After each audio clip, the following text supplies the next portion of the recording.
Questa volta è tutto nero su bianco, finalmente è arrivata anche la firma a mettere definitivamente la parola fine ad una telenovela per il passaggio di proprietà del Portoguaro Calcio protrattasi ben oltre ogni aspettativa. Il Club Granata è adesso diventato una società del gruppo Chef Bertolini, azienda portoguarese di rilevanti dimensioni, la più grande del territorio per fatturato, specializzata nel food service con filiali a Romans di Sonzo, Solesino, Villorba e Padova. Giovedì sera l'atto formale che ha sancito l'insediamento alla presidenza di Andrea Bertolini con i suoi soci Gianfranco Barbui, ex presidente ma ancora patron del Pramaggiore, e Luigino Morassutto. Dunque Presidente, cosa dire al momento di questo suo insediamento? Allora, che da ieri sera siamo diventati proprietari del Portoguaro Calcio e che abbiamo intenzione di formare una squadra che sia da subito competitiva per possibilmente fare il salto di categoria già al primo anno. L'obiettivo nostro non è a un anno, ma abbiamo un progetto a 3-5 anni per poter portare Portogruaro e la città di Portogruaro e la tifoseria di Portogruaro allo stadio, affinché si possa ritornare ad avere il Portoguaro Calcio in Serie D, che dal nostro punto di vista è la categoria che gli spetta di diritto. Una grande azienda la vostra, come mai avete così deciso di entrare in prima persona? Perché dopo tanti anni dedicati esclusivamente al lavoro abbiamo deciso appunto di dedicare del tempo anche a gestire una società che in passato ho anche avuto il piacere e l'onore di giocarci anch'io, che l'abbiamo sempre vista dall'esterno e ci era sempre piaciuto il progetto, solo che non c'era mai stata l'opportunità di poter entrare in società. Quando ci è stato proposto questo, non più tardi di 15 giorni fa, abbiamo preso la palla al balzo e ci siamo detti che era il momento di farlo.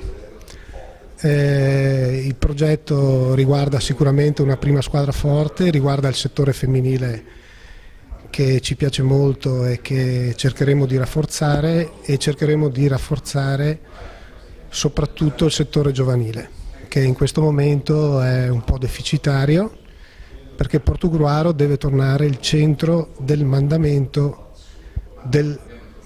di Portogruaro. Deve essere un punto di riferimento per tutti gli altri comuni e i giocatori devono avere il piacere di tornare a giocare a calcio a Portogruaro.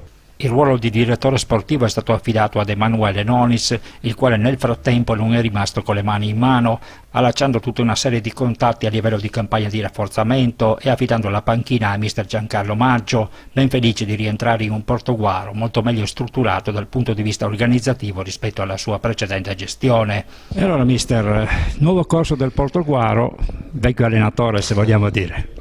Sì, sono molto contento, molto contento, perché conosci l'attaccamento che ho nei confronti di questa città, di questa maglia, e quindi davvero devo ringraziare il direttore sportivo Emanuele Nonis, che mi ha fortemente voluto qui, e chiaramente tutta la nuova proprietà che sta puntando su di me.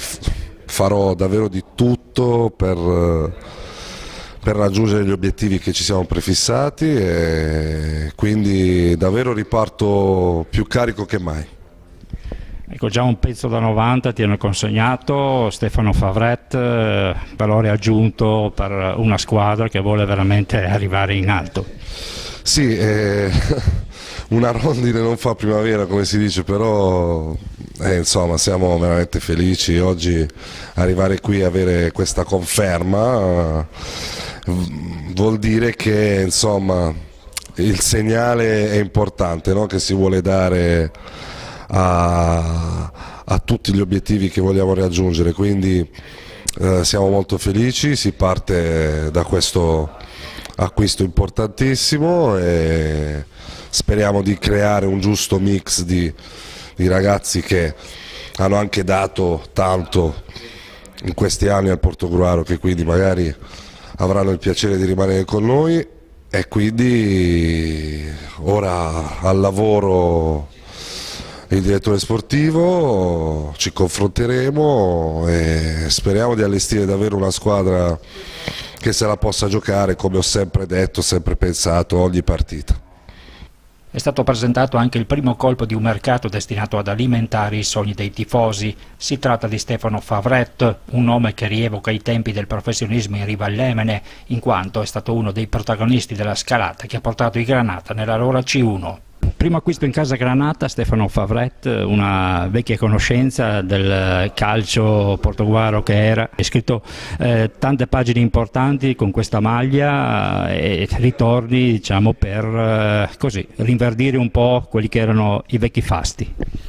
Sì, sono stato contattato dal direttore sportivo, dalla nuova proprietà, molto orgoglioso di aver accettato la loro proposta e di tornare a vestire questa maglia, insomma, l'ho detto anche prima, mi è rimasta nel cuore. Ritorni per veramente fare le cose in grande. La proprietà è ambiziosa, io faccio questo sport da 20 anni e la voglia di vincere ce l'ho dentro, mi è rimasta, quindi sposare questo progetto ambizioso era più che normale. In questo contesto non si è concretizzata la paventata fusione con il Pramaggiore, che fermo restando l'appartenenza allo stesso gruppo sarà regolarmente ai nastri di partenza del campionato di prima categoria, con ambizioni di ben figurare ed in sinergia con i cugini maggiori.